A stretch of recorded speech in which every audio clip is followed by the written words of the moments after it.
आता बातमी ताईनं केलेल्या दादाच्या कोंडीची। अजित पवारांनी कथित सिंचन घोटाळ्याच्या आरोपाबद्दल प्रतिक्रिया दिली होती आणि माझ्यावर भ्रष्टाचाराचा एकही आरोप आजपर्यंत सिद्ध झाला नाहीये, ना भविष्यात तो सिद्ध होईल असं अजित पवार यांनी म्हटलं होतं। एका व्हिडिओ ट्वीट वरून त्यांनी हा मुद्दा मांडला होता। यावर हा व्हिडिओ ट्वीट करून त्यांनी विविध मुद्द्यांवर भाष्य केलं होतं। मात्र त्यांचा रोख हा नेमका कोणाकडे आहे आणि यावरून राजकीय वर्तुळात काय चर्चा सुरू झाली आहे पाहूया त्या संदर्भातला रिपोर्ट। माझ्यावर भ्रष्टाचाराचे खोटे आरोप। माझ्यावर मधल्या काळामध्ये भ्रष्टाचाराचे खोटे नाटे आरोप केले गेले। आरोप फेटाळणारा दादांचा खास व्हिडिओ। भाजपने उत्तर द्यावं, ताईंकडून दादांची कोंडी। याचं उत्तर देवेंद्र फडणवीसांनी दिलं पाहिजे। रोखठोक बोलणारे अजित पवार हे सध्या अडचणीत आलेत। राष्ट्रवादीतील दुफळीनंतर त्यांच्या पक्षाचा लोकसभा निवडणुकीमधला पराभव, त्यानंतर महायुतीमध्ये त्यांची होणारी कोंडी, शिखर बँक घोटाळ्याचा तपास, यावरून अजित पवार एकटे पडलेत असं चित्र आहे। या पार्श्वभूमीवर अजित पवार यांनी त्यांच्या अधिकृत एक्स अकाउंटवर एक व्हिडिओ शेअर केला।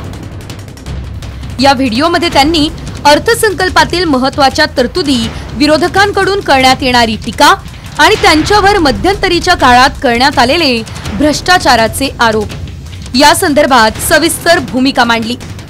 आपण विकासावर कामं करतो म्हणून विरोधकांच्या पोटात कळा यायला लागल्यात असंही अजित पवार या व्हिडिओमध्ये म्हणालेत। यावेळी त्यांनी बहुचर्चित सिंचन घोटाळ्याचे आरोपही फेटाळून लावलेत। राजकारणात आलं म्हणजे विरोध तर होणारच।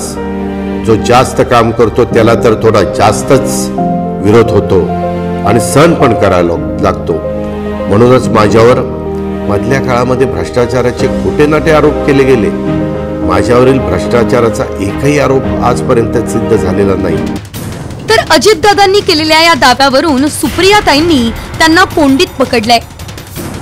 दादांवर भ्रष्टाचाराचे आरोप फडणवीसांनी केलेत, त्यामुळे आता यावर भाजपनेच उत्तर द्यावं असा टोला सुप्रिया सुळे यांनी दादांना लगावलाय। एवढंच नाही तर दादांनी व्हिडिओ शूट करताना घड्याळाचं चिन्ह वापरल्यामुळे ताईंनी आक्षेप घेतलाय। नाही, हे बरोबर आहे। भ्रष्टाचाराचे आरोप त्यांच्यावर देवेंद्र फडणवीसांनीच केले, त्याच्यामुळे अजित पवारवर जे भ्रष्टाचाराचे आरोप झाले याचं उत्तर मी कसं देणार? याचं उत्तर देवेंद्र फडणवीसांनी दिलं पाहिजे। कोर्टाचा निकाल येईस्तोवर माननीय कोर्टाने सांगितलंय की जेव्हा जेव्हा तुम्ही चिन्ह वापराल त्याच्या खाली फुटनोट ही असलीच पाहिजे आणि माझा विश्वास आहे की त्यांच्या टीमनी जेव्हा ते चिन्ह लावलं असेल त्याच्या खाली ती फुटनोट लावायला ते नक्कीच विसरले। अजितदादांनी भ्रष्टाचाराचे आरोप ठासून फेटाळलेत। मात्र हे आरोप भाजपनेच केल्यामुळे विरोधकांच्या हातात दादांना कोंडीत पकडण्याचा आयता मुद्दा सापडलाय। मात्र वारंवार सिंचन घोटाळ्याचे आरोप करणारे भाजप नेते यावर काय भूमिका मांडणार याचीच राजकीय विश्वात उत्सुकता आहे। ब्युरो रिपोर्ट, साम टीव्ही न्यूज।